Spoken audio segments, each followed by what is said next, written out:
Bitcoin বারবার 64,000 এর level থেকে রিজেকশন খেয়ে নিচের দিকে চলে আসতেছে। আমি আমার টেলিগ্রামে আপনাদের একটা ট্রেড দিয়েছিলাম, যেখানে আমি ট্রেড ওপেন করেছিলাম 63,700 সামথিং থেকে, এবং ওইটার টার্গেট ছিল 64,500 পর্যন্ত। আমি ওইটা ক্লোজ করে দিয়েছি। আজকের এই কুইক ভিডিওতে আমরা জানার ট্রাই করব বিটকয়েন এবং ইথেরিয়ামের নেক্সট মুভ কি হতে পারে। সাথে আমরা আরো কিছু নিউজ আপডেট আপনাদের মাঝে তুলে ধরার ট্রাই করব। সো ভিডিওটা ফুল কন্টিনিউ করেন, আর চ্যানেলটা নতুন হলে অবশ্যই চ্যানেলটি সাবস্ক্রাইব করে দিবেন। এট ফার্স্ট আমরা বিটকয়েনের চার্ট দিয়ে যদি শুরু করি, এখানে আপনি দেখতে পাচ্ছেন clearly bitcoin day candle wise এখানে একটা ট্রেন্ড লাইনের রেজিস্ট্যান্স ফেস করতেছে। আগে যেরকম একটা আপার ট্রেন্ড ছিল, এই ট্রেন্ড লাইনটাকে যদি আপনি ধরেন, এটা আপার ট্রেন্ড ছিল, এটাকে ব্রেক করে নিচের দিকে চলে আসছে। এক ক্যান্ডেলেই আমরা দেখেছি নিচের দিকে চলে আসছে, যেখানে সাপোর্ট আপনি অলমোস্ট আমরা আগের ভিডিওতেও বলেছি যে 62,000 বা 62,200 পর্যন্ত বিটকয়েনের একটা সাপোর্ট আছে, যেটাকে আপনি মেজর সাপোর্ট হিসেবে ধরতে পারেন ডে ক্যান্ডেল ওয়াইজ। এটাকে বারবার রেসপেক্ট করে উপরের দিকে চলে যাচ্ছে, এবং এইখানে একটা ট্রেন্ড লাইনে আপনাদের যদি ট্রেন্ড লাইনের দিক দিয়ে ড্র করেন, তাহলে এই ট্রেন্ড লাইনে বারবার রিজেকশন খাচ্ছে।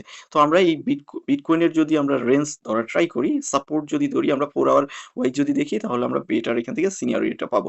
আপনি 4 আওয়ারেও যদি দেখেন, এই যে ট্রেন্ড লাইনটা, এই ট্রেন্ড লাইনে বারবার কিন্তু রিজেকশন খাচ্ছে।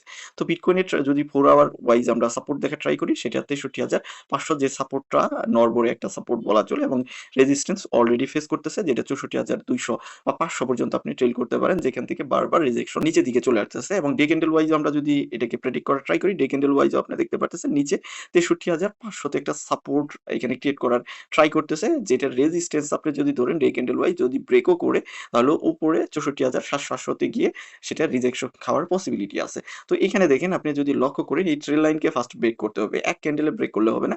যদি এক ক্যান্ডেলে ব্রেক করে, তাহলে আবার এখানে গিয়ে সেটা রেজিস্ট্যান্স ফেস করবে 64,800 বা 700 দিকে। সেটাকে যদি ব্রেক করে ডে ক্যান্ডেলে, দেন আবার গিয়ে এটা রেজিস্ট্যান্স ফেস করবে 66,000 সামথিং এ 200-300 দিকে।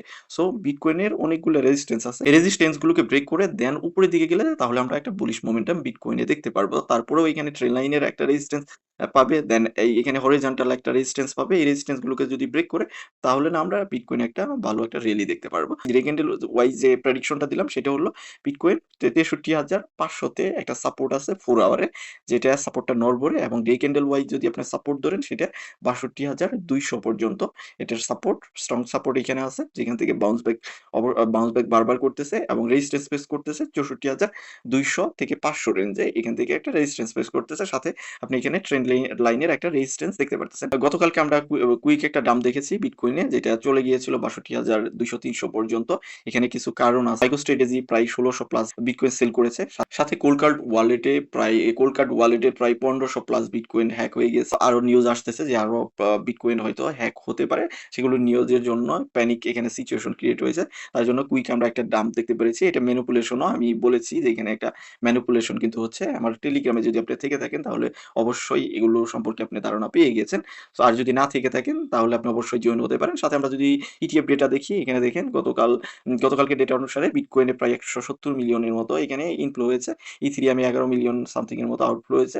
সাথে অন্যান্য মেজর যদি অলস কয়েন দেখেন, সেগুলোতেও ইনফ্লো আউটফ্লো দুইটাই মিক্সড প্রতিক্রিয়া আছে। তো আমরা বিটকয়েনে দেখতে পারলাম যে মোটামুটি একটা ভালো অ্যামাউন্টের ইনফ্লো হয়েছে। ইথেরিয়াম খুব ভালোভাবে স্ট্রংলি এই সাপোর্টটাকে কিন্তু হোল্ড করে বসে আছে। আপনি দেখেন ইথেরিয়াম যতবার নিচের দিকে আসছে, 1850 এর নিচে, সেটা হলো 40 পর্যন্ত বা 35 পর্যন্ত, এখন 30 পর্যন্ত ধরতে পারেন, এর নিচে আসছে, সাথে সাথে কুইক রিকভারি করে উপরের দিকে চলে গেছে। এখানে গুড রেঞ্জ দেখতে পারতেছি, যেটাকে হোল্ড করে সুন্দরভাবে ইথেরিয়াম বসে আছে। বাট এখানে উপরের দিকে বারবার কিন্তু একটা রেজিস্ট্যান্সও ফেস করতেছে, সেটা 1890 এর জোন যদি ব্রেক করে, তাহলে আমরা হয়তো 1920-30 পর্যন্ত দেখতে পারবো। 1940 একটা রেজিস্ট্যান্স আছে, এটাকে ট্রেল করলে 1950 পর্যন্ত ধরতে পারেন। সেটাকে যদি ব্রেক করে, তাহলে আমরা ইথেরিয়ামে একটা ভালো রেলি দেখবো, সেটা 2000 প্লাস 2100 পর্যন্ত রেলি হতে পারে।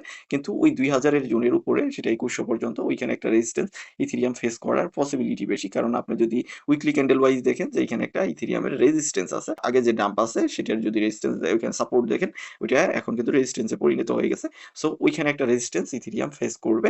তো আমরা ইথেরিয়ামের যদি সাপোর্ট রেজিস্ট্যান্স দেখা ট্রাই করি, ইথেরিয়ামের সাপোর্ট 1840 ধরতে পারেন, এবং রেজিস্ট্যান্স আওয়ার ওয়াইজ যদি ধরেন, সেটা 1890 পর্যন্ত। সেটা যদি ব্রেক করে, তাহলে আমরা ইথেরিয়ামে 1920 পর্যন্ত একটা রেলি দেখবো, 20-30 পর্যন্ত। দেন ওইটাকে ব্রেক করে, তাহলে আমরা ইথেরিয়ামকে 1960 প্লাস পর্যন্ত হয়তো দেখতে পারি। বিটকয়েন যদি ভালো একটা রিকভার নেয় এবং ভালো একটা মুভ নেয়, ইথেরিয়াম যেহেতু একটা ভালো একটা রেঞ্জকে ফলো করতেছে, আমার মনে হয় এখান থেকে ইথেরিয়ামের একটা ব্রেকআউট আসার পসিবিলিটি আছে। সেটার জন্য অবশ্যই ওয়েট করতে হবে, কারণ এখানে দেখেন একটা কিন্তু গ্যাপ ক্রিয়েট হয়েছে, যে গ্যাপটাকে ইথেরিয়াম হয়তো ফিল করার জন্য উপরের দিকে যাওয়ার পসিবিলিটিটা বেশি আছে। আপনি কি মনে করেন, সেটা অবশ্যই জানাইতে পারেন।